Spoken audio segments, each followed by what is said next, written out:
ओम शांति। 4/6/26 की मुरली है। बाबा कहते हैं, मीठे बच्चे, तुम पारलौकिक बाप को यथार्थ रीति जानते हो, इसलिए तुम्हें ही सच्ची प्रीत बुद्धि व आस्तिक कहेंगे। बाबा कहते हैं, आस्तिक और प्रीत बुद्धि किसको कहेंगे? क्योंकि हम शिव बाबा को पहचानते हैं, पारलौकिक बाप को। वो जैसा है, उनका रूप क्या है, देश क्या है, काल क्या है, नाम क्या है, हम सब जानते हैं। इसलिए बाबा कहते हैं तुम आस्तिक कहेंगे तुमको। प्रश्न है, बाप के किस कर्तव्य से सिद्ध होता है कि वह भक्तों का रक्षक है? बाबा रक्षक है कैसे? भक्तों का। तो उत्तर है, सब भक्तों को रावण की जेल से छुड़ाना, इनसॉल्वेंट से सॉल्वेंट बनाना, यह एक बाप का ही कर्तव्य है। बाबा क्या करते हैं, जो भक्त, अभी हम भक्ति भी कर रहे हैं और रावण की जेल में भी पड़े हुए हैं, 5 विकारों में भी फंसे हुए हैं, तो बाबा आकर हमें सॉल्वेंट बनाते हैं। यह बाबा का ही कर्तव्य है। और जो पुराने भक्त हैं उन्हें ब्राह्मण बनाकर देवता बना देते हैं। सबसे पुराने भक्त कौन है? वो देवकुल की आत्मा ही है। जब द्वापर युग में आई तो वो स्वयं अपने ही माने पूज्य से पुजारी बने। तो सबसे पहले भक्त वही है, पुराने भक्त। तो बाबा आकर उनको एडप्ट कर कर ब्राह्मण बनाते हैं और ब्राह्मण के बाद देवता बनाते हैं वापस। यही उनकी रक्षा है। भक्तों का रक्षक आया है अपने सभी भक्तों को मुक्ति, जीवन मुक्ति देने। क्योंकि सब बच्चे तो बाबा कहते हैं ना, देवी देवता नहीं बन सकते हैं। तो जो देवकुल की आत्मा है वो मुक्ति, जीवन मुक्ति दोनों में जाएगी। और जो देवकुल की आत्मा नहीं है, द्वापर युग से आने वाली आत्माएं हैं, वो मुक्ति धाम में बाबा उनको ले जाएंगे। गीत है, भोलेनाथ से निराला कोई और नहीं, ऐसी बिगड़ी को बनाने वाला कोई और नहीं। ये किसकी महिमा सुनी बच्चों ने? गाया जाता है, ऊंचते ऊंच भगवान, और भगवान को ही बाप कहा जाता है। वही इस सारी रचना का रचयिता है। जैसे लौकिक बाप भी रचयिता है अपनी रचना का। ये जो गीत गाया भोलेनाथ से निराला, ये कौन है? ये महिमा है उस परमात्मा के, उस निराकार के, उस ऊंचे से ऊंचे भगवान की। तो जैसे हम आत्माएं उनकी रचना है, वैसे ही हमारे जो लौकिक माता पिता है, तो वो हमारे रचयिता है और हम सब उनकी रचना है। पहले कन्या को अपनी स्त्री बनाते हैं। लौकिक पिता क्या करते हैं? स्त्री बनाते हैं। कन्या से शादी होती है, वो स्त्री बनती है, अडॉप्ट होती है, फिर बच्चे की रचना करते हैं। तो 5-7 बच्चे पैदा करते हैं, उनको कहा जाएगा रचना। बाप ठहरा रचयिता, वह हद के रचयिता ठहरे। बाबा कहते हैं दोनों ही बाप रचयिता है। लौकिक बाप भी रचयिता है, पारलौकिक बाप भी रचयिता है। लेकिन वो है हद का, 2, 4, 5, 7 बच्चे जन्म देंगे। और यहाँ बाबा बेहद का रचयिता है। यह भी बच्चे जानते हैं, रचना और रचयिता बाप से वर्षा मिलता है। और वर्षा भी कौन देगा? जो हमारी रचना कर रहे हैं हम, जो जिसकी रचना है, जो रचयिता बाप है, उससे ही वर्षा मिलेगा। तो वर्षा लौकिक से भी मिलेगा, पारलौकिक से भी मिलेगा। तो मनुष्य को 2 बाप तो होते ही, एक लौकिक दूसरा पारलौकिक। बच्चों को समझाया है ज्ञान और भक्ति अलग अलग है। फिर है वैराग्य। ज्ञान अलग है, भक्ति अलग है। फिर बाबा कहते हैं लास्ट में क्या आएगा? वैराग्य आ गया। जब ज्ञान आ गया कि हम कौन है, हमारा पिता कौन है, सृष्टि चक्र का समझ में आ गया, तो धीरे धीरे इस दुनिया से हमें वैराग्य आने लग जाएगा। और भक्ति यानी हम भक्ति किसकी करते हैं? अव्यभिचारी भक्ति, एक शिव की, एक शिव को ही हम मानते हैं। इस समय तुम बच्चे संगम पर बैठे हो और बाकी सब कलयुग में बैठे हुए हैं। तो सब बच्चे, परंतु तुमने बेहद के बाप को जाना है, जो सारी रचना का रचयिता है। लौकिक बाप होते भी उस पारलौकिक बाप को याद करते हैं। सतयुग में लौकिक बाप होते पारलौकिक बाप को कोई याद नहीं करते, क्योंकि है ही सुखधाम। बाबा कहते हैं सतयुग में तो जरूरत ही नहीं होती है पारलौकिक बाप को याद करने की, क्योंकि वहाँ सुख ही सुख है, सुख की दुनिया। तो वहाँ एक जन्म देने वाले ही पिता होते हैं। उस पारलौकिक बाप को दुख में याद करते हैं। अभी दुख है इसलिए बाबा को याद करते हैं। यहाँ पढ़ाया जाता है, मनुष्य को समझदार बनाया जाता है। भक्ति मार्ग में मनुष्य बाप को भी नहीं जानते। यहाँ जब पारलौकिक बाप आए हैं तो हम बच्चों को बाबा पढ़ाते हैं, समझदार बनाते हैं, क्योंकि हमको जाना है समझदार वाली दुनिया में जाना है। बाबा कह रहे हैं सत्व प्रधान दुनिया में जाना है। भक्ति मार्ग में कोई जानता ही नहीं, मनुष्य जो है वो बाप को जानते ही नहीं। कहते भी है परमपिता परमात्मा है, गॉड फादर है, दुख हरता सुख करता, फिर कह देते सर्वव्यापी है। एक तरफ पुकारेंगे अब किसको पुकार रहे हैं? एक एक तरफ कहेंगे सब जगह है, तो सब जगह है तो फिर किसको पुकार रहे हैं? दोनों चीज कैसे हो एक साथ? तो फिर कह देते सर्वव्यापी, पत्थर में, कण कण में, कुत्ते बिल्ली सब में परमात्मा बाप को गालियां देने लग पड़ते हैं। अब कण कण का मतलब क्या हुआ? हर गंदी से गंदी चीज, हर अच्छे से अच्छी चीज में भगवान है, तो ये गाली देना ही हुआ। तुम बाप के बने हो तो तुम हो गए आस्तिक। तुम्हारे बाप के साथ प्रीत बुद्धि है, बाकी सबकी बाप के साथ विपरीत बुद्धि है। अब तुम जानते हो महाभारी लड़ाई भी सामने खड़ी है। ये हम सबको पता है कि महाभारत लड़ाई जो है वो अभी की कहानी है, अभी ही आपस में सब लड़ रहे हैं। ये लड़ाई सामने खड़ी है। बाबा कहते हैं मौत सामने सबका खड़ा हुआ है। लेकिन अब इस दुनिया में हम शांति स्थापन करना चाहते हैं, तो बाबा बोलते हैं इस दुनिया में स्थापन नहीं हो सकता, इस दुनिया का विनाश होगा तभी शांति स्थापन होगी। गांधी जी भी गाते थे पतित पावन सीताराम, हे राम सब सीताओं को पावन बनाओ, तुम सब हो सीताएं, भक्तियां वह है भगवान, सब उनको पुकारते हैं। अब सीताएं और राम कौन है? वो तो राम को पुकारते हैं, शास्त्रों में जो लिखे हैं राम को। यहाँ असली में निराकार राम आते हैं। हम सीताएं जो आत्मा रूपी सीताएं रावण के चंगुल में फंसी है, शोक वाटिका में बैठी है, बाबा हमको निकालकर अशोक वाटिका में ले जाते हैं। भारत की महिमा बाबा कहते हैं बहुत भारी है।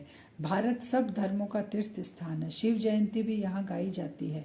सतयुग तो है पावन दुनिया, उसमें देवी देवता रहते हैं, देवताओं की महिमा गाई जाती है। सर्वगुण संपन्न, 16 कला संपूर्ण, संपूर्ण निर्विकारी, अहिंसा परमो धर्म, ये देवी देवताओं की महिमा। फिर चंद्र, बाबा कहते हैं 16 कला से फिर चंद्रवंशी हुए तो 14 कला कहेंगे, क्योंकि नीचे सीढ़ी उतर रहे हैं ना, सूर्यवंशी चंद्रवंशी ऐसे। तो बाप आकर सेकंड में सीढ़ी चढ़ाए शांति सुख धाम में ले जाते हैं। नीचे उतरते उतरते कहाँ आके बैठ गए हम? बाबा कहते शूद्र बन गए, जिसमें कोई कला ही नहीं है। बाबा आके फिर 16 कला हमको बनाते हैं, 84 की सीढ़ी हमको बाबा चढ़ाते हैं इस एक जन्म में। मुख्य है सर्वशास्त्रमयी शिरोमणि गीता, श्रीमद् भगवत माना भगवान की गाई हुई, परंतु भगवान किसको कहा जाता है यही नहीं जानते हैं। गड़बड़ सब वही हो गई है। तुम बच्चे बाप के मददगार बन आदि सनातन देवी देवता धर्म की स्थापना कर रहे हो। तुम स्वर्ग के मालिक बनने लायक बन जाएंगे तो फिर विनाश शुरू हो जाएगा। यह है शिव बाबा का ज्ञान यज्ञ। फिर शिव कहो व रुद्र कहो, कृष्ण ज्ञान यज्ञ कभी नहीं कहा जाता है। बाबा ने कहा ये जो यज्ञ है ये शिव बाबा का यज्ञ है, रुद्र ज्ञान यज्ञ। तो बाबा कहते हैं ये कृष्ण यज्ञ, कृष्ण ज्ञान यज्ञ नहीं है। सत्युग त्रेता में यज्ञ होता नहीं। यज्ञ तब रचा जाता है जब उपद्रव होता है। उपद्रव का मतलब नेचुरल कैलामिटीज, पांचों तत्व तमो प्रदान होके बाबा कहते हैं वो उपद्रव मचाते हैं। अनाज नहीं होगा व लड़ाई लगेगी तो यज्ञ रचेंगे शांति के लिए। तुम बच्चे जानते हो विनाश बिगड़ तो भारत स्वर्ग बन न सके। भारत माता शिव शक्ति सेना गाई हुई है। वंदना पवित्रता की ही की जाती है। वंदना किसकी होती है? जो पवित्र रहता है उसकी वंदना की जाती है। तुम आत्माओं को वंदे मातरम कहा जाता है क्योंकि तुम श्रीमत पर भारत को स्वर्ग बनाए हो। बाबा कहते हैं वंदे मातरम कौन सी माताओं को कहा जाता है? जो माताएं शिव बाबा के रुद्र ज्ञान यज्ञ में मददगार बनती है, पवित्रता को धारण करती है, उनके लिए ही, क्योंकि वो श्रीमत से स्वर्ग की स्थापना कर रही है, उनको ही वंदे मातरम कहा जाता है। नर्क से स्वर्ग बाबा कहते हैं बनाते हो तुम, नर्क में हो स्वर्ग बना रहे हो। तो पतित दुनिया में मनुष्य, बाबा कहते हैं जो कुछ कर्म करते हैं वह विकर्म ही बनता है। बाप कहते हैं 5000 वर्ष पहले भी तुमको कर्म अकर्म विकर्म की गति समझाई थी, अब फिर से तुमको समझाता हूँ। मैं परमपिता परमात्मा निराकार तुम्हारा बाप हूँ। यह शरीर जिसका हमने आधार लिया है यह कोई भगवान नहीं है। बाबा क्लियर कर रहे हैं। एक तो कर्म अकर्म विकर्म की गति बाबा बता रहे हैं। अभी जो हम कर्म कर रहे हैं वो हमारे विकर्म ही बनते जाते हैं, और जब हम बाबा की श्रीमत अनुसार कर्म करते हैं तो वो हमारे सुकर्म बनते हैं। और सतयुग में बाबा कहते हैं कि कर्म जो है हमारे अकर्म बनते हैं, उसका कोई अच्छा बुरा फल नहीं मिलता क्योंकि हम वहाँ प्रारब्ध भोगते हैं। इसलिए तो बाबा कहते हैं कि जिस शरीर का मैं आधार लेता हूँ उस शरीर को भगवान नहीं कह सकते हैं। जब माने देवी देवताओं को ही भगवान नहीं कह सकते हैं, ब्रह्मा विष्णु शंकर को ही नहीं कह सकते, तो मनुष्य को कैसे कह सकते हैं? विश्व के मालिक बनते हैं। बाबा कहते हैं तुम कैसे बन रहे हो? योग बल से। कोई हथियार आदि नहीं है, तो बाप से योग लगाए विकर्म विनाश कर विष्णुपुरी के मालिक बनते हो। अब अमरलोक में जाने के लिए अमर कथा सुन रहे हैं। वहाँ अकाले मृत्यु कभी होता नहीं। अब जिस दुनिया में जाना है बाबा, उस दुनिया की तैयारी अभी हम बच्चों से करवा रहे हैं। तो वहाँ है, बाबा कहते हैं अकाले मृत्यु वहाँ होते नहीं, तो बाबा हमको वैसा ही तैयार कराते हैं। कहते हैं अमर कथा सुनाते हैं बाबा हमें, हम श्रीमत पर उस अमर कथा को धारण करते हैं कि हम कैसे अमर बनेंगे। तो भविष्य में वो प्रारब्ध भोगते हैं। दुख का नाम निशान नहीं है वहाँ। तुम बच्चे आए हो श्रीमत पर, चल बेहद के बाप से श्रेष्ठ देवी देवता बनने। यह कोई शास्त्रों का ज्ञान नहीं है। दिखाते हैं विष्णु के नाभि से ब्रह्मा निकला, उनके हाथ में फिर शास्त्र दे देते हैं। बाप कहते हैं ब्रह्मा द्वारा मैं तुमको सारी रचना के आदि मध्य अंत का ज्ञान सुना रहा हूँ। मैं ही ज्ञान का सागर हूँ। गाते भी है ज्ञान सूर्य प्रगटा, ज्ञान अंधेर विनाश। बाबा कहते हैं ना, ब्रह्मा और विष्णु का कनेक्शन दिखाते हैं कि ब्रह्मा के नाभि से विष्णु। तो बाबा अभी आके ब्रह्मा के तन का आधार ले रहे हैं और उसी आत्मा को बाबा विष्णु बना रहे हैं, इसीलिए वो कनेक्शन दिखाया जाता है। लेकिन बाबा कह रहे हैं ब्रह्मा से विष्णु बनने में 1 जन्म लगता है और विष्णु से ब्रह्मा बनने में उसको 84 जन्म उतरना पड़ता है। बाबा जब आते हैं तो अज्ञान का अंधेर विनाश हो जाता है। सतयुग में अज्ञान होता नहीं, वह सचखंड था। तो भारत हीरे जैसा था, हीरे जवाहरात के महल बनते थे। अभी तो मनुष्यों को पूरा खाने के लिए भी नहीं है। इनसॉल्वेंट विश्व को फिर सॉल्वेंट कौन बनाए? यह बाप का ही काम है। बाप को ही तरस पड़ता है। कहते हैं तुमको राजयोग सिखाने आया हूँ। नर को नारायण, नारी को लक्ष्मी बनाता हूँ। याद से ही खाद भस्म होती है। बाबा ने कहा मैं किस लिए आया हूँ? नर से नारायण, नारी से लक्ष्मी बनाने के लिए मैं आया हूँ। तुम बच्चों को कोई मनुष्य आत्मा ये नहीं बना सकता है। फिर बाबा कहते हैं खाद कैसे निकलेगी? याद से निकलेगी। एग्जाम्पल दे रहे हैं, सुनार लोग जानते हैं सच्चा सोना झूठा सोना कैसे बनता है। उसमें चांदी तांबा लोहा डालते हैं। तुम भी पहले सतो प्रधान थे, फिर तुम्हारे में खाद पड़ती है, तमो प्रधान बन पड़ते हो। अभी फिर सतो प्रधान बनना पड़े तब सतयुग में जा सकेंगे। सुनार लोग क्या करते हैं? असली सोना नकली सोना जानते हैं। उसको नकली बनाने के लिए चांदी तांबा लोहा का खाद मिक्स कर देते हैं। फिर असली बनाने के लिए योग अग्नि में उसको डालते हैं। तो बाबा कहते हैं तुमको भी इस योग अग्नि में जो खाद पड़ गई है आत्मा के अंदर 5 विकारों की, उसको भस्म करना है। सर्व का सदगति दाता मैं एक बाप शिव हूँ। शिव रुद्र सब उनके ही नाम है। बाबा अथाह नाम रख दिए हैं। बाप कहते हैं मेरा असली नाम तो एक ही है, शिव। बाबा कहते हैं मेरा एक ही है, असली नाम शिव। शिव का मतलब है कल्याणकारी। मैं शिव हूँ, तुम सालिग्राम बच्चे हो। बच्चों का नाम है सालिग्राम। तुम आधा कल्प देह अभिमानी रहे हो, अब देही अभिमानी बनो। एक बाप को जानने से बाप द्वारा तुम सब कुछ जान जाते हो। क्या बन जाते हैं हम? बाप से जानकर मास्टर ज्ञान सागर बन जाते हैं। तो कितना नशा रहना चाहिए कि हम ज्ञान सागर, बाप के बच्चे मास्टर ज्ञान सागर। हमें आदि मध्य अंत सृष्टि का हम क्या बनने वाले हैं, पास्ट में हम आत्मा क्या पार्ट प्ले किए, सब कुछ हमारा क्लियर है। आज का वरदान है आत्मिक उन्नति के साधन द्वारा सर्व परिस्थितियों पर विजय प्राप्त करने वाले अकाल मूर्त भव।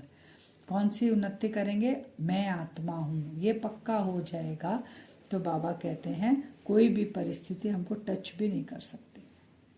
जैसे विस्तार, जैसे शरीर निर्वाह के लिए अनेक साधन अपनाते हो, ऐसे आत्मिक उन्नति के भी साधन अपनाओ। इसके लिए सदा अकाल मूर्त स्थिति में स्थित होने का अभ्यास करो।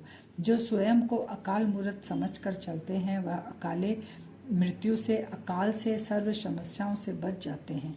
मानसिक चिंताएं, मानसिक परिस्थितियों को हटाने के लिए सिर्फ अपने पुराने शरीर के भान को मिटाते जाओ।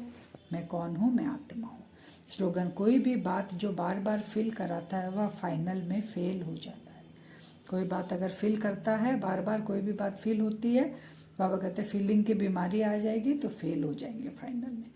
अब मातेश्वरी जी के अनमोल महावाक्य है कि मनुष्य साक्षात्कार में कैसे जाते हैं। तो एक मातेश्वरी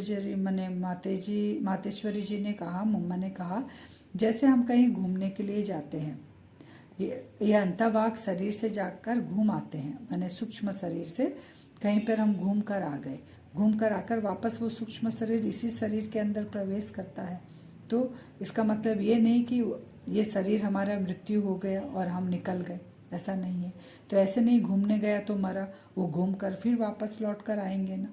तो यह भी आत्मा इस बॉडी से निकलकर अंतःवाग शरीर से सैर करने जाती है। तो वैसे ही आत्मा भी जाती है, जैसे बॉडी से हम घूम कर आ गए अंतःवाग शरीर जाकर, वैसे आत्मा भी जाती है और सैर करने जाती है। तो बाबा साक्षात्कार कराते हैं आत्मा को। तो आत्मा वो साक्षात्कार करती है, तो वो असली नहीं है कि आत्मा बस शरीर से निकल गई, क्योंकि वापस वो आत्मा उसी के अंदर प्रवेश करती है। तो जो साक्षात्कार बाबा हमें दिखाते हैं, बाबा वो रस्सी खींच लेते हैं, दिव्य दृष्टि से हम साक्षात करते हैं, वापस इस शरीर में आते हैं, यह साक्षात्कार। फिर मम्मा बता रहे जैसे रात को सोते हैं तो हमारा स्वप्न में चले जाते हैं। तो इसका मतलब ये नहीं कोई कर्म नहीं कर रहे हैं, कोई मन में कुछ थॉट्स नहीं चल रहे हैं, क्योंकि मृत्यु अवस्था माने शरीर का भान ही नहीं है। और आत्मा क्या करती है, स्वप्न देखती है, लेकिन वापस इस शरीर में आ जाती है। तो यह है साक्षात्कार। फिर हम बताते हैं हमने ये देखा। फिर मम्मा बताते जैसे कोई भी शरीर में बीमारी है, डॉक्टर ऑपरेशन करेगा तो क्या करते हैं, वो एनेस्थीसिया क्लोरोफॉर्म देते हैं ना उस जगह पे, उस पार्ट्स में, उस बॉडी के हिस्से में, ताकि वो सुन्न हो जाए। लेकिन इसका मतलब ये तो नहीं वो बॉडी का हिस्सा नहीं है। या फिर जिस बॉडी को एक बार पूरे बॉडी को सुन्न करते हैं, इसका मतलब ये नहीं कि बॉडी मृत्यु हो गई, फिर उसमें सेंस आता है, आत्मा उसके अंदर ही है। तो वही पार्ट है साक्षात्कार का। तो मम्मा कहती है तो ध्यान भी इसी तरह से है कि आत्मा कोई उड़कर सैर कर कर आती है, परंतु शरीर मर नहीं जाता। अब यह रस्सी खींचने की स्मृति तो परमात्मा में है, न कि मनुष्य आत्मा में है। माने शरीर जो है अभी आत्मा का वो रास्ता खुला है, हम दिव्य दृष्टि से साक्षात्कार कर रहे हैं, जाते हैं फिर इस शरीर में प्रवेश कर जाते हैं। यह है साक्षात्कार। अव्यक्त सारे सदा हर्षित रहने के लिए अपने नेचर को सरल बनाओ, सहनशील बनाओ। सदा हर्षित रहने वालों का यादगार विष्णु के रूप में दिखाया है। विष्णु क्षीर सागर में आराम से लेटा हुआ ज्ञान का सिमरण कर हर्षित हो रहा है। तो हर्षित रहने का साधन है ज्ञान का सिमरण। जो जितना ज्ञान का सिमरण करते हैं वह उतना ही हर्षित रहते हैं। कोई भी परिस्थिति उनकी हिम्मत, उमंग, उल्लास को कम नहीं कर सकती। वे सहनशीलता की शक्ति से हर परिस्थिति को सहज पार कर लेते हैं। हर्षित मुख कौन है, बाबा कह रहे हैं जो ज्ञान का सिमरण करते हैं। वरदान से हम योग करेंगे, अपने आप को देखेंगे। भ्रकुटी सिंहासन पर हम बैठे हैं, इस ब्राह्मण शरीर के साथ कंबाइंड है आत्मा। विजुअलाइज करेंगे इस ब्राह्मण शरीर को भी, जो ब्राह्मण शरीर रूपी चोला आत्मा पहनी है। भ्रकुटी सिंहासन पर आत्मा चमक रही है। इस ब्राह्मण शरीर से ही मैंने अपने पिता को पहचाना, जाना, और सारे दिन हम उनसे अपनी बातें करते हैं इस शरीर के द्वारा ही। अब देखें, यहीं बैठे बैठे इस बॉडी के अंदर ही आत्मा कंबाइंड है, और विजुअलाइज करेंगे अपने असली घर को, परम धाम को, जहाँ मुझ आत्मा के पिता रहते हैं। उनका आह्वान करेंगे, बाबा आप मुझे शक्तियों की इतनी पावरफुल किरणें भेजें कि मैं आत्मा अपने इस बॉडी का कॉन्शियस भूलकर एक ही स्मृति में टिक जाऊं कि मैं आत्मा हूँ, मैं आपका बच्चा हूँ। देखें, बाबा से, परम धाम से पावरफुल लाइट, लाल रंग की लाइट शक्ति के रूप में देखेंगे। एक रेड कलर की लाइट परम धाम से निकलकर मुझ आत्मा पर पड़ना स्टार्ट हो गई। कंटिन्यू वो लाइट मेरे ऊपर पड़ रही है, आत्मा के अंदर। सबसे पहले आत्मा को कवर करती है वो आत्मा को कवर की उस लाइट ने। धीरे धीरे पूरे बॉडी में फैल रही है। ऊपर के हिस्से चेहरे में जैसे जैसे वो लाइट पूरे बॉडी में एक एक पार्ट्स में फैलना शुरू हो रहा है। मैं आत्मा अपनी पावरफुल स्थिति में स्थित होती जा रही हूँ। इस बॉडी का भान मैं धीरे धीरे भूलती जा रही हूँ। बॉडी का भान इमर्ज हो रहा है। आत्मा का भान और गुणों का इमर्ज धीरे धीरे हो रहा है। चेहरे से पेट तक, हाथों तक, पाँव तक, अंगूठे तक, पूरी बॉडी, लाइट की बॉडी। मैं आत्मा अपनी बॉडी को अनुभव कर रही हूँ कि जो साकार हार्ड मांस की बॉडी थी वो धीरे धीरे एक लाइट की बॉडी में कन्वर्ट हो रही है। हल्कापन, सूक्ष्म शरीर धारण कर रही है। मैं आत्मा एकदम डिटैच, सूक्ष्म शरीर के साथ। बाबा की रेड कलर की लाइट कंटिन्यू मुझ आत्मा पर पड़ रही है। पावरफुल आत्माभिमानी स्थिति में स्थित हूँ मैं आत्मा।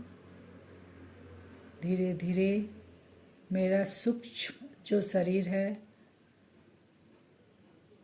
वो भी धीरे धीरे हट रहा है। मैं केवल बिंदु स्वरूप आत्मा और कुछ नहीं। ना सूक्ष्म शरीर, ना स्थूल शरीर। केवल विजुअलाइज करें, रूम के अंदर एक आत्मा चमक रही है, बिंदु स्वरूप, और बाबा से वो लाल रंग की किरणें उस आत्मा पर पड़ रही है। कोई भान नहीं, मैं आत्मा, मेरा तो एक शिव बाबा जिनसे मैं चार्ज हो रही हूँ।